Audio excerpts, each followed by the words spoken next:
Bismillahirrahmanirrahim. Today's topic of discussion is opioid pharmacology. आज की इस वीडियो के अंदर हम ओपियाइड के फार्माकोलॉजी को रिवाइज करने वाले हैं। तो आपने वीडियो को अभी से लाइक कर देना है, चैनल पर आएंगे तो सब्सक्राइब कर देना है। सबसे पहले हम ओपियाइड और ओपिएट में फ़र्क देख लेते हैं। जो ओपिएट होता है, ऐसी ड्रग जो ओपियम पॉपी के प्लांट से डिराइव्ड होती है, एल्कलॉइड से डिराइव्ड होती है, तो उनको बोलते हैं ओपिएट। और ओपियाइड ये वो ड्रग ऑफ क्लास है जिसके अंदर ओपिएट्स आना शुरू हो जाती है। ओपियोपेप्टिन आती है और दूसरे सेमी और सिंथेटिक कंपाउंड, सेमी सिंथेटिक और सिंथेटिक कंपाउंड जो कि ओपियाइड की एक्शन को मिमिक करती है। ठीक है, तो जो ओपियाइड है ये एक ब्रॉड क्लास है, जबकि ओपिएट एक नैरो क्लास होती है। ओपियाइड पेप्टाइड जिनको ओपियोपेप्टिन बोलते हैं। ओपियाइड एगोनिस्ट जो तमाम रिसेप्टर को स्टिमुलेट करवाते हैं। पार्शियल एगोनिस्ट जिनकी एक्टिविटी थोड़ी सी कम होती है फुल से। एंटागोनिस्ट जो रिसेप्टर को ब्लॉक कर देते हैं। मिक्स्ड एगोनिस्ट एंटागोनिस्ट एक रिसेप्टर को स्टिमुलेट करवाते हैं, दूसरे रिसेप्टर को ब्लॉक कर देते हैं, तो इनको बोलते हैं मिक्स्ड कैटेगरी। ठीक हो गया। आपको पता है कि जो ओपियाइड के रिसेप्टर होते हैं वो 3 टाइप के होते हैं, म्यू, डेल्टा और कैपा। ओके, और इसी रिसेप्टर की एफिनिटी की बेस पर हम ड्रग्स को full agonist, partial agonist, mixed agonist, antagonist या फुल एंटागोनिस्ट वगैरह कह सकते हैं। ठीक हो गया, इन्हीं रिसेप्टर की एफिनिटी के लिए। और इनके साइकिक इफेक्ट की वजह से ओपियाइड्स को हम ड्रग ऑफ अब्यूज़ के अंदर डाल देते हैं। ठीक है, तो जो ओपियाइड्स होती है, पहली बात ओपियाइड्स के जो एगोनिस्ट हैं उनको 3 में डिवाइड कर देते हैं, फुल या स्ट्रॉन्ग एगोनिस्ट, पार्शियल एगोनिस्ट और वीक। ये क्लासिफिकेशन इस तरह से भी हो सकती है, strong pain killer, mild to moderate pain killer and weak pain killer. Weak pain killer के अंदर प्रोपोक्सिफिन आ जाता है, माइल्ड टू मॉडरेट के अंदर कोडीन, ऑक्सीकोडीन और हाइड्रोकोडीन आ जाता है। ठीक है, जबकि स्ट्रॉन्ग के अंदर मॉर्फिन, मेथाडोन, नाइप्रिडीन, हाइड्रोमॉर्फिन, फेंटेनाइल, सुफेंटेनिल आ जाती है। ठीक है, मिक्स्ड एगोनिस्ट और एंटागोनिस्ट के अंदर बुप्रेनॉर्फिन और नैल्बुफिन आ जाती है। इसको भी मैंने यहाँ पर तकरीबन 3 कैटेगरी में डिवाइड किया हुआ है। कुछ कैपा को एंटागोनाइज करके, यहाँ पर कैपा को एंटागोनाइज्ड और म्यू को एंटागोनाइज्ड दोनों लिखा हुआ है। अच्छा, जो दोनों को एंटागोनाइज करेगी कैपा को और म्यू को, तो उसमें आ जाएगी ब्यूटाफिटोल, नैल्बुफिन और पेंटाजोकिन।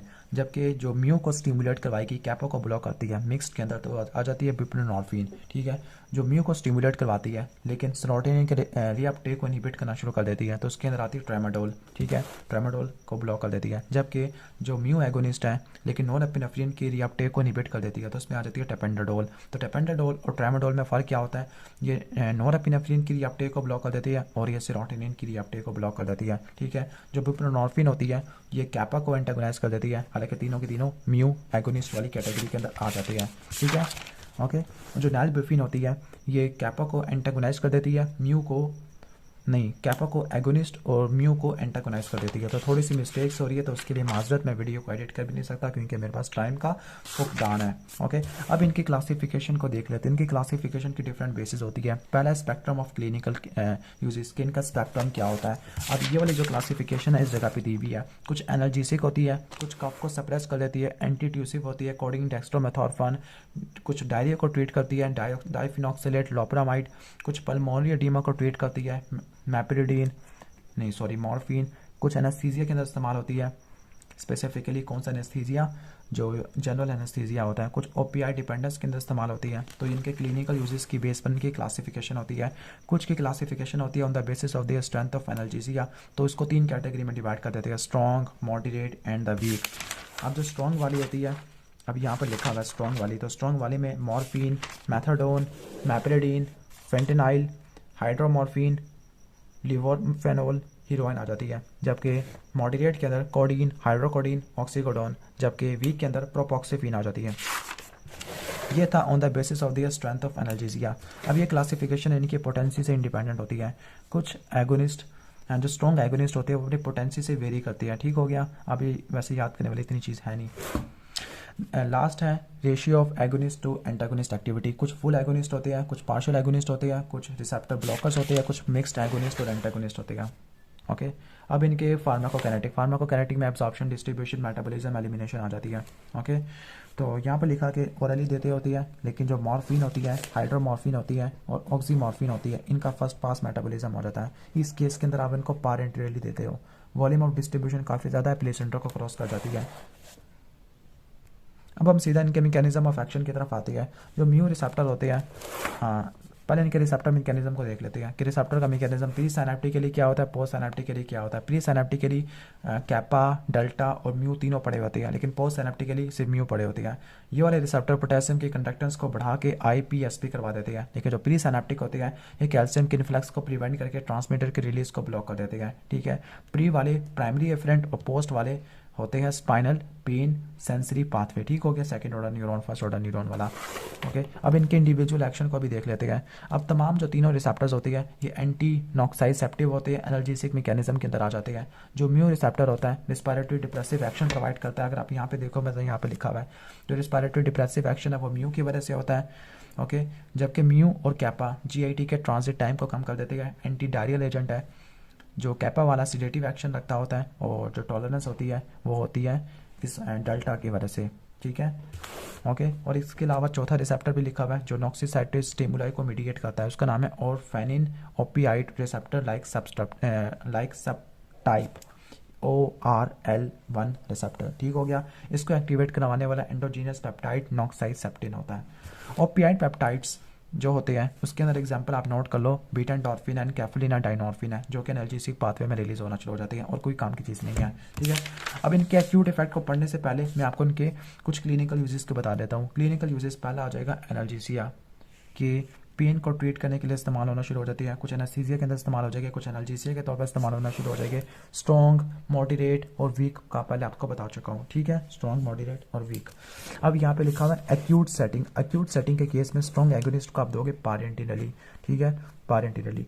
लेकिन जब आपको प्रोलॉन्ग एनाल्जेसिया चाहिए होगा, ठीक है, और आपने एडवर्स इफेक्ट को भी कम से कम करवाना है, तो इस केस में आप स्ट्रॉन्ग एगोनिस्ट ड्रग को अप्लाई करोगे, ठीक है, जिसमें फेंटेनाइल आ जाएगा एक्यूट सेटिंग के लिए या प्रोलॉन्ग एनेस्थीसिया के लिए। ओके, जो फेंटेनाइल होती है ट्रांसडर्मल पैच के फॉर्म में भी अप्लाई हो सकती है for application of less severe pain. अगर पेन रिलेटिवली लेस सीवियर है, क्रॉनिक सेटिंग है, तब इस केस में आप मॉडरेट वगैरह यूज़ कर सकते हो, वीक वाले आप यूज़ नहीं कर सकते, इन कम्बिनेशन विद एस्टामिनोफेन और एस्पिरिन। अब है कफ सप्रेशन। कफ सप्रेशन में कोडीन और डेक्स्ट्रोमेथॉर्फन यूज़ होते हैं, बस आपने ये याद रखना है। एंटी डायरियल एजेंट में डाइफिनॉक्सालाइड और लोपिरामेड ओरली देते हैं। पल्मोनरी एडिमा को प्रिवेंट करने के लिए, मैनेज करने के लिए मॉर्फिन देते हैं, ठीक है। ओके, इसके बाद एनेस्थीसिया को मेंटेन करने के लिए प्री ऑपरेटिव ऑपरेशन से पहले और ऑपरेशन के दौरान हम जो बैलेंस एनेस्थीसिया प्रोवाइड करती है उसमें ओपियाइड यूज़ करती है, स्पेसिफिकली इंट्रावीनस ओपियाइड्स में मॉर्फिन है, फेंटेनाइल है। ओपियाइड डिपेंडेंस प्रोग्राम के लिए, रिहैबिलिटेशन प्रोग्राम के लिए जो हम यूज़ करते हैं वो है मेथाडोन। ओके, जो विथड्रॉल स्टेट को मिनिमाइज करने के लिए हम यूज़ करते हैं बिप्रेनोर्फिन। ओके, बिप्रेनोर्फिन। नेक्स्ट है इनकी टॉक्सिटी। अब इनकी टॉक्सिटी में ओवरडोज में एक निमोनिक लिखा हुआ है PCR। P से पिपिलरी कॉन्स्ट्रक्शन, C से कोमाटोज स्टेट, R से रिस्पायरेटरी डिप्रेशन। ओके, और रिस्पायरेटरी डिप्रेशन की वजह से बंदे की डेथ भी हो सकती है। तो इसको प्रिवेंट करने के लिए यहाँ पे लिखा हुआ है कि डायग्नोसिस ऑफ ओवरडोसेज इज कन्फर्म, कि अगर हम इंट्रावीनस इंजेक्शन अप्लाई करते हैं या नेजल इंसफलेशन प्रोवाइड करते हैं नैलॉक्सोन की और साइन सिम्टम वापस आ जाते हैं, तो इस केस का तो उसका मतलब क्या हुआ कि उसके अंदर ओपियाइड ओवरडोज था। ओवरडोज का ट्रीटमेंट क्या होता है कि आपने नैलॉक्सोन देना है और इसके अलावा थेरापेटिक मेजर्स प्रोवाइड करने हैं, वेंटिलेशन को सपोर्ट करना है।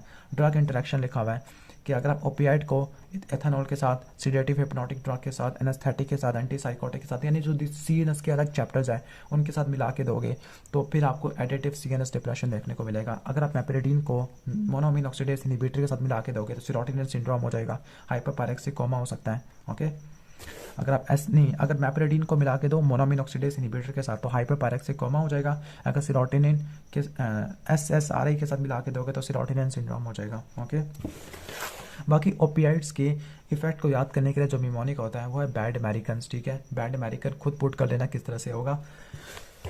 अब इसके बाद एगोनिस्ट और एंटागोनिस्ट ड्रग होती है। इसमें बुप्रेनोर्फिन है, ब्यूटोरफेनोल है और नालबेफिन आ जाती है। अब इनके रिसेप्टर वगैरह को देख लेते हैं। जो ब्यूटोरफिनोल है, नालबेफिन है, पेंटाकोजिन होती है, ये कैपा एगोनिस्ट होती है। तो शुरू वाले में मैंने उल्टा लिख दिया था, ये कैपा एगोनिस्ट होते हैं लेकिन ये म्यू के एंटागोनिस्ट होते हैं, ठीक है। जो ब्यूटोरफेनोल है ये पार्शियल एगोनिस्ट के तौर पर भी काम आ सकता होता है। सिर्फ आपने इतना याद रखना है, उनके क्लिनिकल एप्लीकेशन वगैरह को आप देख लेना। ओके, जो बुप्रेनोर्फिन होती है ये विथड्रॉल सिम्टम को मिनिमाइज करने के लिए इस्तेमाल होती है। ओके, इनके इफेक्ट वगैरह किसी काम के नहीं है। ट्रेमाडोल आपको पहले बता चुका हूँ, ट्रेमाडोल और टेपेंटाडोल क्या होती है, ठीक है। अब ओपियाइड के एंटागोनिस्ट ये इंपॉर्टेंट है। तो ओपियाइड के एंटागोनिस्ट जो कि सेंट्रल नर्वस सिस्टम में काम करते हैं, नैलक्सोन, नालमेफिन और नालट्रेक्सोन है। जो पेरिफेरल नर्वस सिस्टम पे जाके काम करते हैं वो है मिथाइल नाइट्रेक्सोन और एल्वीमोपान। ये पेरिफेरल पे जाके काम करती है, सीएनएस में जाके काम करती है। तो ये ओपियाइड ओवरडोज को ट्रीट करने के लिए इस्तेमाल होते हैं। इसमें से ज़्यादा इंपॉर्टेंट होता है नैलक्सोन, जो म्यू रिसेप्टर पर जाके बाइंड करता होता है। ठीक हो गया, ओके। तो ये आपने नोट कर लेना है। इसकी हाफ लाइफ को बढ़ाने के लिए हम इसके साथ पॉलीथाइलिन ग्लाइकोल डाल देती है, जिसको बोलते हैं पिगाइलेटेड फॉर्म।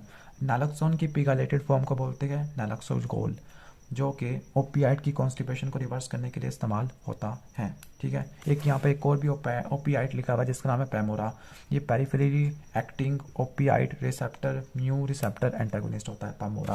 ओके, तो जल्दी जल्दी हमने इस चैप्टर को कवर कर लिया है। एक्यूट इफेक्ट के अंदर analgesia, sedation, euphoria, respiratory depression, antitussive action, nausea, vomiting, GIT effect, smooth muscle, miosis हो जाती है। ठीक हो गया, मियोसिस सबकी वजह से हो सकती है लेकिन सवाई एक के, वो होती है वेपरिडीन। बाकी क्रोनिक इफेक्ट में टॉलरेंस है, डिपेंडेंस है, हाइपरएल्जेसिया हो सकता है। ठीक है, क्योंकि हाइपरएल्जेसिया के केस में जो डाइनॉर्फिन वगैरह ये रिलीज होना शुरू हो जाती है, ब्रैडिकाइनिन और एनएमडीए रिसेप्टर की स्टिमुलेशन होना शुरू हो जाती है। तो जल्दी जल्दी हमने इस चैप्टर को कवर कर लिया है। उम्मीद है कि वीडियो में तकरीबन ऑल इंपॉर्टेंट टॉपिक्स को कवर कर लिया होगा। अगर वीडियो अच्छी लगी हो तो वीडियो को लाइक कर देना, चैनल बनाएंगे तो सब्सक्राइब कर देना। Thanks for watching this video. अल्लाह हाफिज़।